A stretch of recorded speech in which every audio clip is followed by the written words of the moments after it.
Noong 2019, nakapagtala ang Bureau of Fire Protection ng kabuoang bilang na 18,612 insidente ng sunog sa buong bansa o katumbas ng 50 insidente bawat araw. Ang sunog ay maaaring sumiklab kahit saan at kahit anong oras. Ito ay maaaring magdulot ng iba't ibang panganib maging ng kamatayan. Maaaring matupok ng apoy ang ating mga ari-arian sa loob lamang ng ilang minuto. Upang ito ay maiwasan, ano ang dapat gawin? Ang bilang ng casualties sa isang sunog ay maaaring mabawasan na hanggang 80% kung mayroong fire extinguisher sa bawat gusali. Subalit ano nga ba ang fire extinguisher at bakit ito mahalaga? Sa pinakasimpleng termino nito, ang fire extinguisher ay gamit upang maapula o mapatay ang apoy. Ito ay portable o maaaring bitbitin. Ito ay naglalabas ng tubig, foam, gas o ibang material upang makatupok ng apoy. Alam niyo ba na ang fire extinguisher ay unang naimbento noong 1723? Ito ay halos 300 taon nang umiiral. Ang kasalukuyang dry chemical na fire extinguisher ay inimbento ng British captain na si George William Manby noong 1818. Sa Pilipinas, ang pinakakaraniwang uri ng fire extinguisher ay ang dry chemical fire extinguisher. Ito ay may lamang monoammonium phosphate. Ito ay pulbos na ang kulay ay mapusyaw na dilaw. Ang nakasanayan nating fire extinguisher ay may hawakan, safety pin, mayroon din itong pressure gauge sa kanang bahagi, at ang discharge hose kung saan lumalabas ang kemikal. Sa loob nito ay may isang tubo at maliit na gas cylinder at ang dry chemical powder. Ito ay ginagamit para sa Class A, B, and C na sunog. Ano ba itong mga uri ng sunog? Sa Pilipinas, ito ang ginagamit natin upang mauri ang mga sunog. A. Sunog na maaaring magmula sa kahoy, papel, tela o basura. B. Sunog na maaaring magmula sa gasolina, langis, pintura at iba pang uri ng nasusunog na likido. C. Madalas nagsisimula sa short circuit ng mga electronic equipment. D. Apoy na sanhi ng combustible metals tulad ng mga flammable liquid na aluminum, magnesium at titanium. K. Apoy mula sa fats dulot ng deep fat fryers. Tingnan ng isang ordinaryong fire extinguisher. Makikita sa label ang mga titik na A, B at C. Ibig sabihin, ang kaya lamang nito na maapula na sunog ay apoy mula sa kahoy, papel, tela, gasolina, pintura at iba pang nasusunog na likido at mga gamit na dekuryente.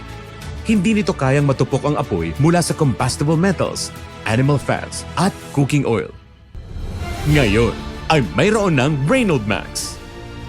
Lahat ng uri ng apoy mula Class A hanggang K ay kayang maapula ng Reynolds Max. May rating din ang fire extinguisher. Nakasaad sa RA 9514 o Revised Implementing Rules and Regulations of 2019 o Fire Code of the Philippines Section 10.2.6.9e. Fire extinguisher shall consist of a letter that indicates the class of fire on which a fire extinguisher has been found to be effective, preceded by a rating number. Ano ang rating? Nakasaad din sa RA 9514 na ang low type of hazard ay kailangan may 2A at 5B na minimum rating ng fire extinguisher. Sa moderate naman ay dapat may 3A at 10B at sa high dapat mayroong 4A at 40B. Ang Reynolds Max ay may rating na 3A, 13B at 21B kaya pasok ito hanggang sa moderate type of hazard. Paano naman ang high type of hazard? Nakalagay din sa RA 9514 na 2A rated fire extinguisher provided that they are installed adjacent to each other may be used to fulfill the requirements of 1 3A or 4A rated extinguisher. Kaya kapag pinagtabi ang dalawang Reynolds Max na 3A, mayroon ka ng 6A.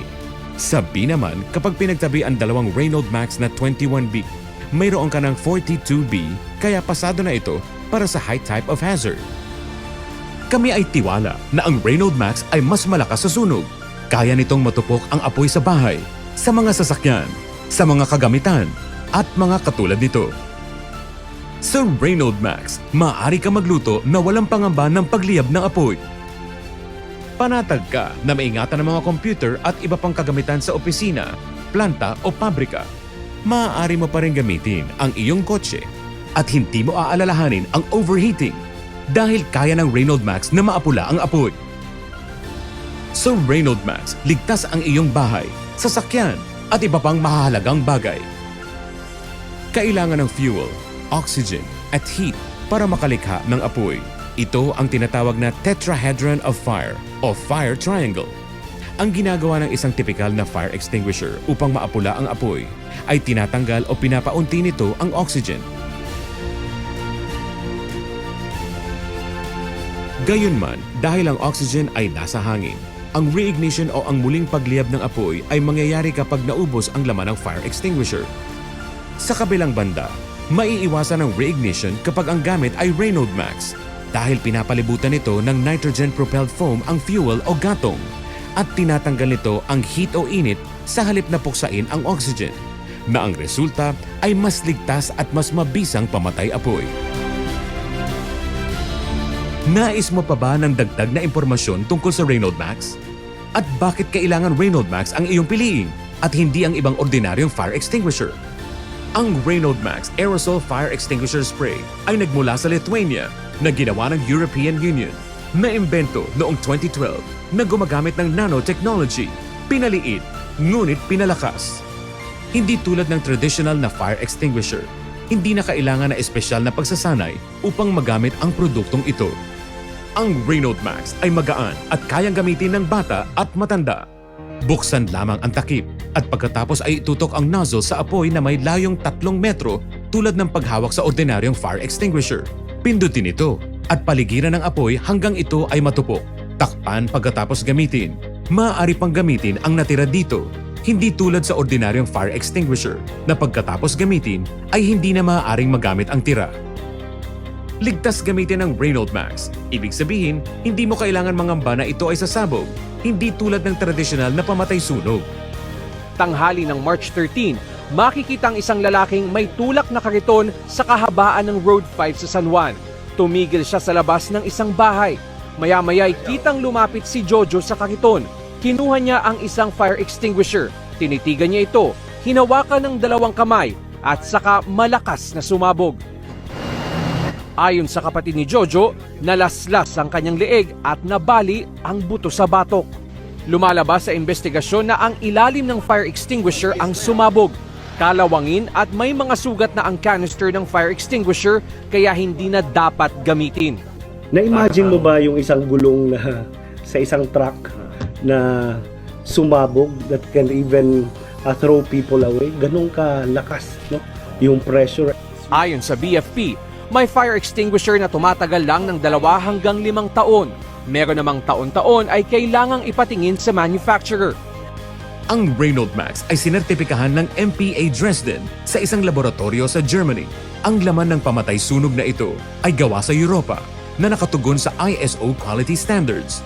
Kinikilala rin ng TÜV ang Reynolds Max bilang pasado sa standards ng Philippine Fire Code na tayo lang ang alternatibo. Yung pag merong fire extinguisher sa house, kahit maliit pa lang, agad-agad, ano po, first responder dahil mode. extinguisher ang pinag-uusapan, ma'am, gusto ko lang ihayag sa kanila na meron tayong memo na ibinaba na yung mga new technology na lumabas na mga fire extinguisher Yes. na is kapag meron yan third-party certification na sinasabing may rating Ano yan. yung naitanong ko sa inyo? Oo, may yung mga rating yan. Oo. Wala naman no tayo magagawa doon kasi new technology yan, pwede natin i-accept. Kaya nasanay lang po tayo doon sa tinatawag na traditional na 10 pounds na fire extinguisher. Yes, okay. So, we are welcoming mga ganong Yes. technology. Okay. Maliit ang Reynolds Max, subalit mabisa ito na pamatay sunog sa maraming uri ng apoy. Ito ay higit sa 3 beses na malakas ang ordinaryong fire extinguisher. Wala itong yearly refill sa loob ng 5 taon. Tingnan ang iba pang international certifications na nakuha ng Reynolds Max. Balik tayo sa tanong, bakit kailangan Reynolds Max ang iyong piliin? Una, tingnan natin ang halaga ng isang traditional na fire extinguisher. Ang isang karaniwang fire extinguisher ay nagkakahalaga ng 2,500 pesos. Pero hindi lamang yan. Kailangan mo pang maglaan ng 1,000 piso para ma-refill ito at magamit pa. O pumapatak sa 4,000 piso sa susunod na 4 na taon. Gagastos ka ng kabuuang 6,500 pesos sa loob ng 5 taon. Bakit kailangan na 5 taon?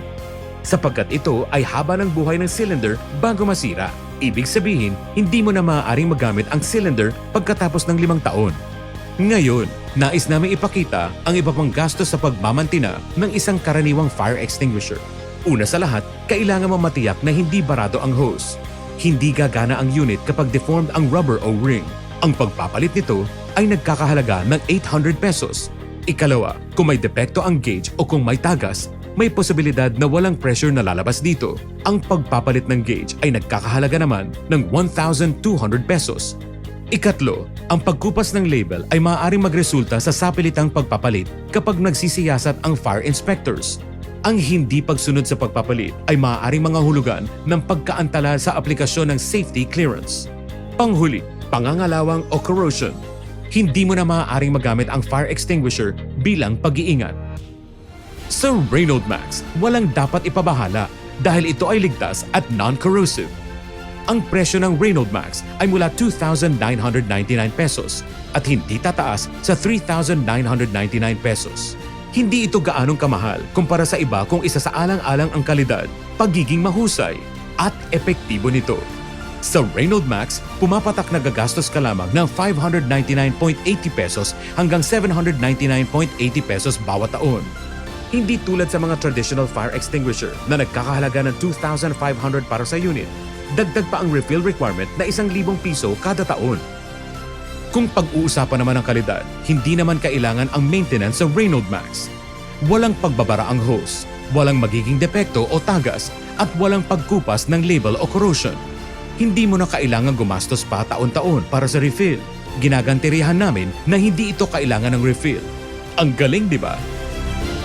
Kung ang pag-uusapan ay husay sa pagbuksan ng apoy, sa karaniwang fire extinguisher, kahit may label o kahit gaano man ito kalaki, kapag ginamit o binuksan mo ito ay madaling kapitan ng kalawang kung ito ay magiging maalikabok.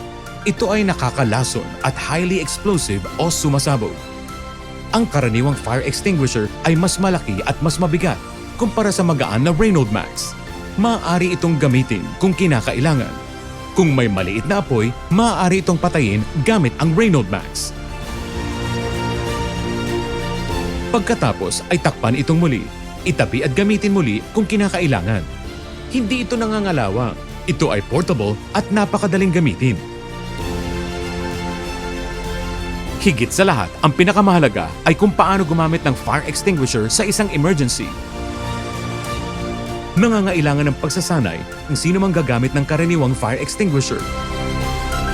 Natatandaan mo ang PAS?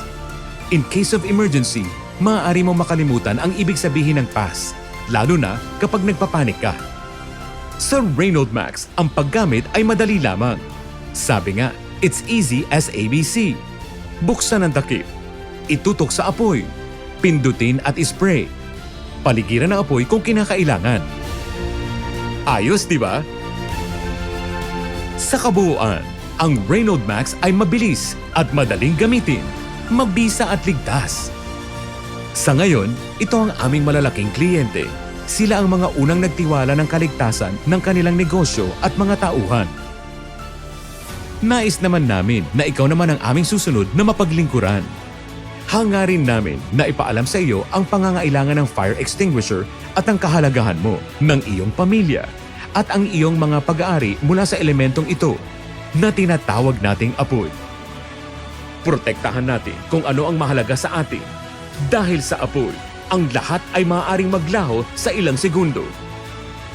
Ang fire extinguisher ay ang unang linya ng depensa kapag may sunog.